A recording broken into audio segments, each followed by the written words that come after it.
You're watching Drakewing Gaming. Enjoy the video.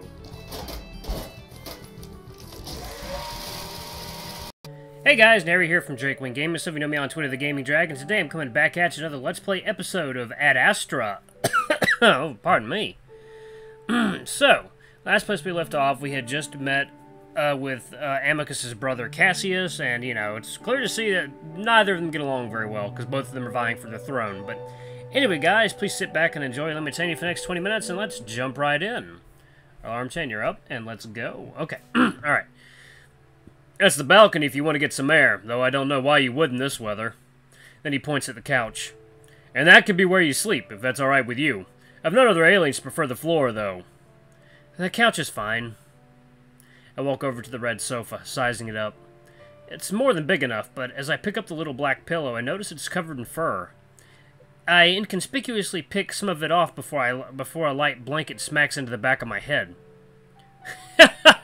There you go. Is that all okay? Yeah, this is good. I hope the blanket will be enough to keep off the cold that seems to be wafting down from the ceiling. Good, like I said earlier. I'll show you the rest of the palace tomorrow. Well, we'll get some real food, too. Amicus sprawls back on the bed, not bothering to draw up any blankets, his eyes closed. I actually want some real food now, but I don't say anything and instead lay down, the sofa a bit harder than I expected. Good for support, I guess. As I'm settling in, I think Amicus has already fallen asleep, but that's when he speaks again. And thanks, Kyllian. I don't know what he's thanking me for. For not killing him on the ship? For agreeing to help him become emperor? For the way I took this shitty sofa and flimsy blanket without complaint? I'm not sure, so all I say is, sure. Then I hear the wolf snoring softly and the lights suddenly dim down until they're off. I lay there for a while, though I'm not sure for how long. In fact, time seems to have lost all meaning since I was abducted. Amicus' brother said it has been 2 days, but didn't Amicus say that time freezes when traveling in the stretch drive? Had we really spent that much time idling around? I need to stop thinking about everything that doesn't make sense, because that's basically everything. I just need to help this wolf so I can get the hell back home. Then I can pick apart everything I've been through all I want. For now, I just need to help things move along as smoothly as possible. With that thought in my head, and with the soft sounds of Amicus' gentle snoring, I'm lulled into a light and troubled sleep. Oh dear. Ooh. The dream I have is strange. I'm in a black void of some kind, and despite the emptiness, I have some sort of purpose. I don't know what that is, but I'm being driven towards it. It's not a good dream, it's a borderline nightmare. The empty void isn't the scary part, though. It's the feeling that I'm being watched by someone or something. It's the feeling that I have no say in where I'm going. No choice at all. I'm very curious about you. What? I'm limited in what I can ask, but I'll start with this. What is death to you? Infinity, I suppose. Very interesting.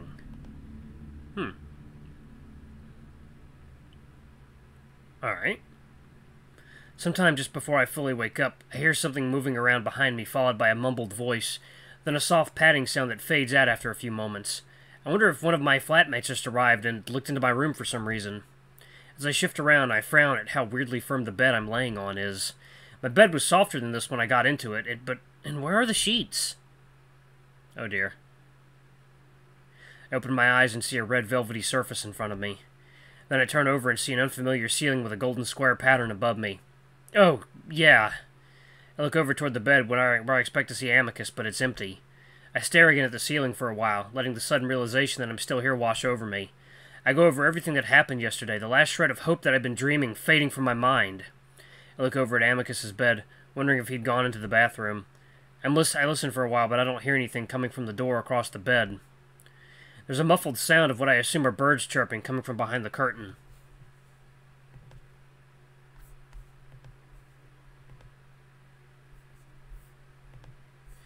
Alright guys, let's go to preferences real quick. We're gonna speed up the text speed. Yep, make it a little better. There, okay. Alright, return to life. There's a muffled sound of what I assume are birds chirping coming from behind the curtain. Slowly, I slide off the sofa, feeling the cold marble against my bare feet as I do. I shiver and decide to bring the blanket with me, wrapping it around my shoulders. I shuffle around the sofa and move to the side of the large curtain to pull it back just slightly. Ooh, that's beautiful. The air that comes through is fresh and immediately reminds me of camping by a lake during summer camp. That would make sense because ahead of me is what looks like a massive body of water that seems to come right up to the edge of the balcony. It's warm, but not nearly as humid as it was last night. Pink and orange light paints the clouds on the horizon, and for a moment I take in the sight. The hills and mountains to either side of the lake are covered in lush green trees. So is the little island away out to my left. In the distance on the other side of the lake is what looks like a city of some kind. It's hard to tell how big it is since it's a good ways away, but from what I can tell, the buildings are massive, and the smaller structures that taper off to the side seem to stretch far off behind them. Dim lights from windows glitter in the distance, and I wonder if that city is full of wolves like Amicus and Cassius. Despite my situation, I kind of want to go see it. As I watch, I see a small, dark oval shape descend down toward the city, blinking blue and red lights. I have to smile and shake my head a little. I still want to go back to Earth, but this is undeniably amazing. I let the curtain slide shut finally and turn back to the room. So where did that big wolf go to? He could have at least told me before he ran off.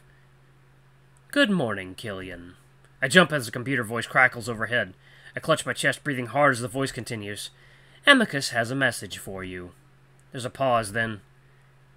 Hey, Kyllian! I'm going to my morning meditation. It's in a room just down the hall, and I'll be back in approximately 1 hour. Why don't you take the time to get familiar with the room? There's a pause, then... Are you still recording, Com? Yes. To end recording, say, end of message. Oh, see you soon, Kyllian. End message. Is it still? To end recording, say, end of message. My God, it's end of message! I hear Amicus starting to curse again before the message cuts out. That's funny. I look around the room a bit, noticing how little there is to get familiar with. I could look through the dresser, but I assume that's mostly filled with Amicus's things, and I doubt he wants me to get familiar with those. I move across the room toward the bathroom door, standing in front of it for a moment before studying the black panel in the middle of it. It's similar to what Amicus used to open the door in the hallway. I reach out to try and push it, and the moment my fingers brush against the surface, the door slides to the side so fast that I jump. Oh dear. Oh, whoa, what's this? Oh, a shower! Ooh, a bunch of nozzles, too. That looks cool. The lights come on, slowly illuminating the interior. I poke my head inside, then quickly step in, imagining the sliding door suddenly closing and chopping my head off. It stays open until I'm halfway in the room, then it closes automatically. There's a large sink to my left and an even larger mirror above it. In the corner, there's a marble-looking bench with a hole that I can only assume is the toilet. Finally, across from that is a large bath and what I imagine to be a shower. I actually really need to pee, so I head over to the bench and do my business down the hole, hoping that it's not something like a laundry chute and I'm pissing on the servant's bowl. As soon as I start, though, water begins pouring down the sides of the tube, leaving me pretty sure that it is indeed a toilet. I guess I should be more confident in assuming things about this place. Everything is fairly similar to what I had on Earth. I walk over to the sink and push out the faucet, and I stick my hand under it and water starts pouring out. I'm tempted to take a drink, but then I notice the water is bubbly and soapy looking. Having nothing left to the bathroom, I turn back to the door and find the black square again. I reach for it, just like before the door slides open. Ooh. Oh! Hello there.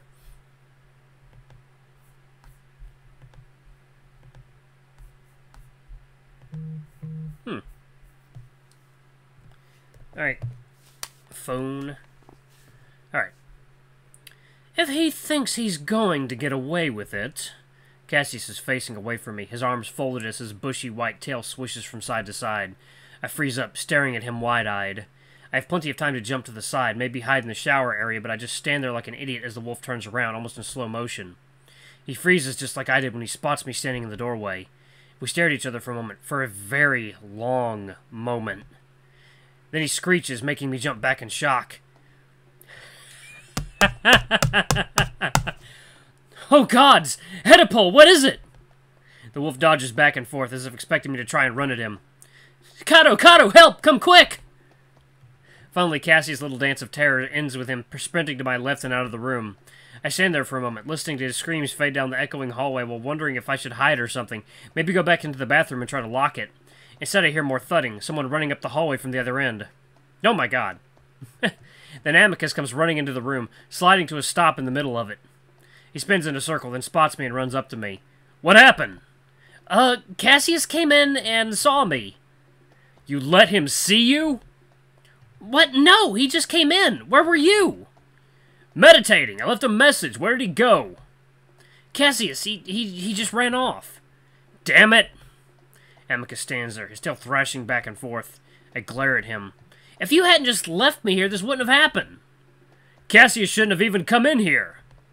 Amicus turns away and starts pacing back and forth. What are you doing? Shh, I'm thinking. I bristle a little at being shushed, but I stay quiet, watching the wolf stalk back and forth. Then I hear voices again, Cassius along with another deeper voice. Amicus turns to me. Just be quiet for a moment as I try to explain things, understand? I glare at Amicus. His ears flatten and his expression becomes a bit more desperate. Please? I still don't say anything, but I give him a curt nod. Amicus reaches out toward my shoulder, then pauses and instead offers his paw to me. I take it, and he gently pulls me from the bathroom to stand next to him in the middle of the room, facing the open doorway to the hall. Amicus fixes a confident smile on his face, though I can feel how tense he is next to me. Around the corner comes Cassius, but he's hiding behind someone else, another wolf. Oh, big dude, okay. They both stop in the doorway as the larger wolf takes in both Amicus and I. Amicus, what are you doing with it? Step away! Amicus gently places his paw around my shoulders, drawing me in against his bulk. Cassius's eyes widen at that, though the wolf next to him seems to have no reaction. Then again, that could be just because I can't see his eyes. What are you doing, Amicus? Amicus clears his throat. Cassius! Cato! He nods to each of them in turn. This is my pet, Kyllian. Cassius's mouth falls open. The other wolf, Cato, seems to shift a bit at that. Silence drags out. Then Cato shifts again. What kind of voice should I do for him? Is this where you were the past 2 days, Amicus? Amicus's arms tighten a bit around my shoulders, drawing me in closer. Yes. And that's where you took your father's ship? A slight pause. Yes. Cassius gasps. He can't do that! He glances at Cato. Can he? The bigger wolf is quiet, and even though I can't see his eyes, I get the feeling that he's watching me closely. Cassius turns his glare back on Amicus. Where did it come from? Amicus rubs my arm. He came from far away. Is he a child? Yes. What? He can't just take someone else's child, can he?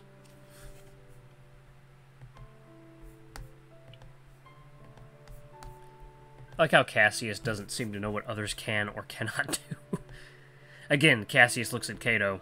And once again, Cato was quiet. Then he finally sighs. We will discuss this over breakfast, Amicus. Get dressed and bring the creature with you, as long as he's safe. Of course.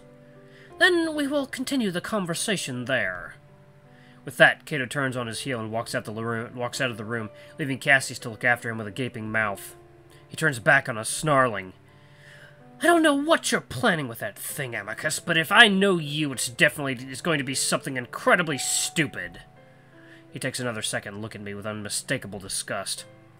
You could have at least obtained one that isn't quite so ugly, you know. Leave, Cassius, and don't think about snooping around in my room again, understood? Cassius doesn't respond and simply walks away, looking over his shoulder just before he leaves. And expect to receive punishment from Cato for stealing Father's ship. Absolutely outrageous! I watch Cassius's tail swish out of sight behind the doorway. Amicus lets out a huge sigh, and I feel his chest deflate against my shoulder. Damn it! I sigh as well. You really didn't think all this through, did you? I slowly move out from under the wolf's heavy arm. Like I said, I made many mistakes. I'm just tired of lying now. You still told them I'm a child. Amicus brings a paw abruptly to his mouth, touching the pads of his fingers to his lips. It might not be a shushing gesture that I'm familiar with, but I know what it means. Amicus listens, his ears straighten up as he looks up at the ceiling. Finally, he looks back at me, whispering, That is something I can never tell them the truth about, and it would be best if you never mention it again. Please. His suddenly serious demeanor cools my mood a little, so I just sigh again and sit on the edge of his bed. Amicus stands there awkwardly for a moment, then quickly moves over to the open door, placing a paw to the square to close it. He moves back over to me, his voice still lowered. Well, if we're going to pass you off as a pet, then I should probably get you familiar with your duties. My duties? I raise an eyebrow at Amicus. Amicus sighs. I understand your frustration, but we need to do this right if we want things to go as smoothly as possible. You don't have to do anything, but it will help you blend in better. I roll my eyes and lean back on my hands, looking up at Amicus. Alright, what do I do?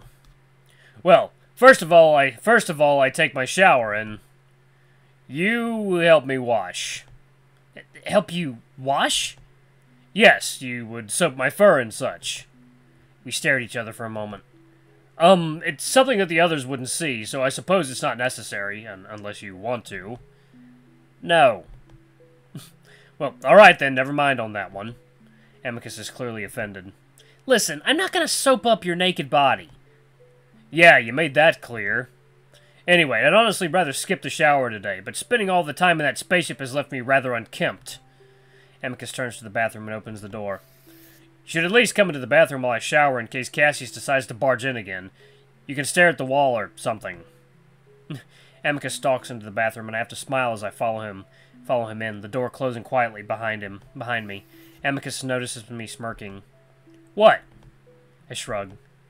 Nothing, just kind of funny that you got so huffy. I don't know what that means. Amicus is adjusting his underwear. Then he suddenly drops, and I quickly look away.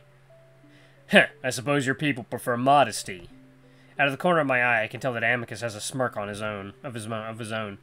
Around others, at least, and you guys don't just walk around naked, so don't you prefer modesty, too?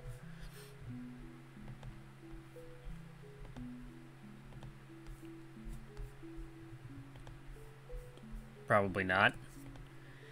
It all depends on the time and place. Amicus moves into the shower, and for the next 10 or so minutes, I sit on the counter while the room fills with steam. Once the water shuts off, a loud fan starts up, and I glance over to see Amicus with his arms out, his fur blowing back and forth. He notices me look over, then look away again. You know... He has to almost shout over the fan. You could have cleaned up too if you'd showered with me, but you won't have time with breakfast coming up. You have to do it after.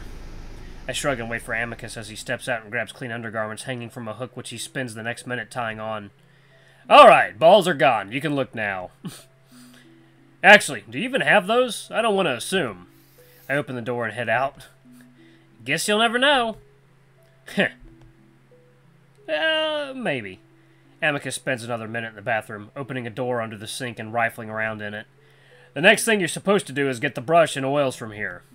He lifts up a brush and a few glass bottles with colorful liquids inside before coming over to stand in front of me. He sighs.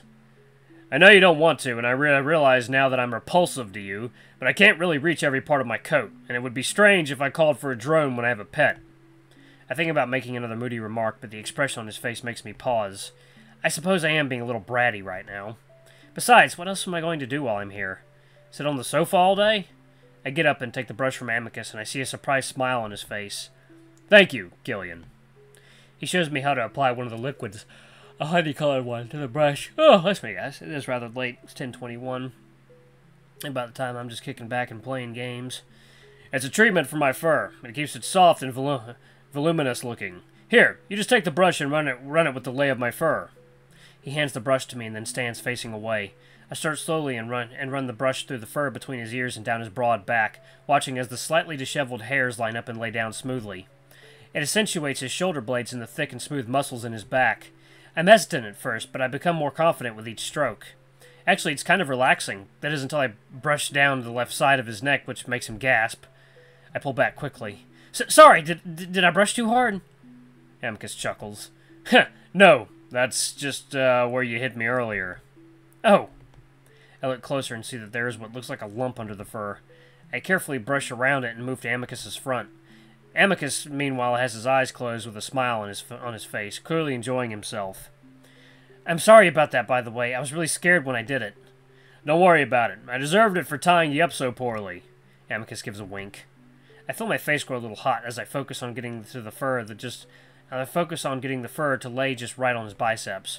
And you know, you're not repulsive to me at all. I was just being a dick earlier. You look good.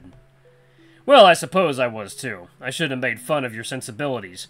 All aliens have their own cultures which are different, but that doesn't mean less valuable. Amicus's tone sounds weirdly rehearsed, like he's quoting something. And also, thank you, Kyllian. I think you look good, too. He might just be returning the compliment, but it's nice to hear after what Cassius said. But I definitely wasn't lying, and now that I'm this close to him, I have to admit that he is a little handsome. His face is expressive and kind of charming, and there's just a generally friendly air about him. And, well, then there's his body. It's thick and masculine, just like a burly human, and I really can't deny that it's kind of appealing. Kind of. I start to brush down the wolf's front, feeling his chest and stomach rise against the brush with his breathing. I sculpt the lighter fur around his pecs and accentuate them better, since it seems that that's how he was keeping it earlier. Alright guys, I'm going to pause it right here. Thank you so much for watching. This is going up on Sunday, so I hope you all have a wonderful Sunday. I'm probably going to be going to see Thor, Love and Thunder. I think that's what it's called. But anyway, guys, thank you so much for watching. Don't forget to like, comment, subscribe, ring that notification bell. Leave a super thanks if you can, or a tip as it's also known as. It always helps. Until the next video, I love you all. I'll see you next time. Bye-bye!